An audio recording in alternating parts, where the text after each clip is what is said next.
కొన్ని నిర్ణయాలు మనకి వెంటనే ఫలితాన్ని ఇస్తాయి. మరికొన్ని నిర్ణయాలు కొంతకాలం అయ్యాక అవి ప్రయోజనకరంగా మారుతాయి. ఇప్పుడు అలాంటి ఒక నిర్ణయమే భారతదేశానికి ప్రయోజనకరంగా మారబోతుంది. అదేంటంటే సెంట్రల్ ఏషియాలో రోజు రోజుకి కూడా ఉద్రిక్తతలు పెరుగుతున్నాయి. అమెరికా, ఇజ్రాయిల్, ఇరాన్ మధ్య ఉద్రిక్తతలు పెరిగి హార్మోజ్ జలసంధిని కనుక ఇరాన్ మూసివేస్తే పరిస్థితి ఏంటి అని ప్రపంచ దేశాలన్నీ కూడా ఆలోచిస్తున్నాయి. ఎందుకు అంటే దాదాపు ఈ హార్మోజ్ జలసంధి నుంచి 1/5 వంతు చమురు నిల్వలు ఎగుమతులు దిగుమతులు జరుగుతున్నాయి. అంటే చమురు ద్వారా వచ్చినటువంటి ఆర్థిక ఉత్పత్తికి ప్రపంచంలోనే 5వ వంతు ఈ రవాణా ఈ హార్మోజ్ జలసంధి ద్వారా జరుగుతుంది. అలాంటిది దీన్ని ఆపేస్తే ప్రపంచ మార్కెట్లు కుదేలయ్యేటటువంటి పరిస్థితి ఏర్పడుతుంది.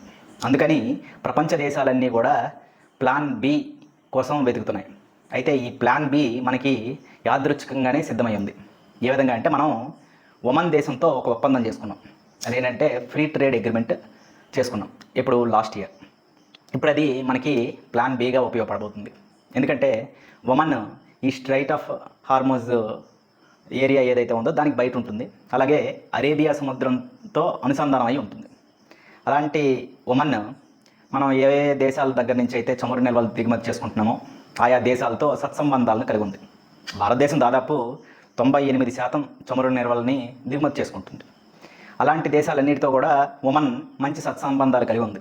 వెస్ట్ ఏషియాలో ఉన్నటువంటి సౌదీ కానీ యుఏఈ కానీ ఇవన్నీ కూడా ఒమన్ ఒక మంచి భాగస్వామిగా నమ్ముతాయి. అలాగే ఒమన్లో ఉన్నటువంటి ఒక 3 పోర్టులు మనకి ఫ్రీ యాక్సెస్గా ఉన్నాయి.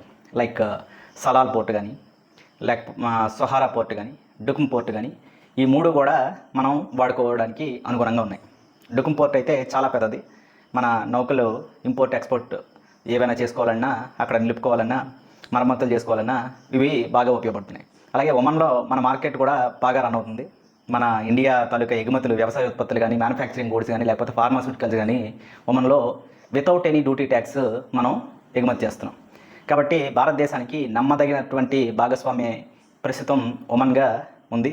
అది మనకి ఇలాంటి విపత్కరమైనటువంటి పరిస్థితుల్లో ఉపయోగపడబోతుంది. ప్లాన్ బిగా మనం ఒమన్ నుంచి రవాణా చేసుకుంటే మనకి ఒక ప్లాన్ బిగా అది ఉపయోగపడుతుంది అనేటటువంటి భావన చాలామంది నిపుణుల్లో కనిపిస్తుంది. దీనికి మీరేమంటారు అనేది కామెంట్ రూపంలో తెలియజేయండి. Thank you.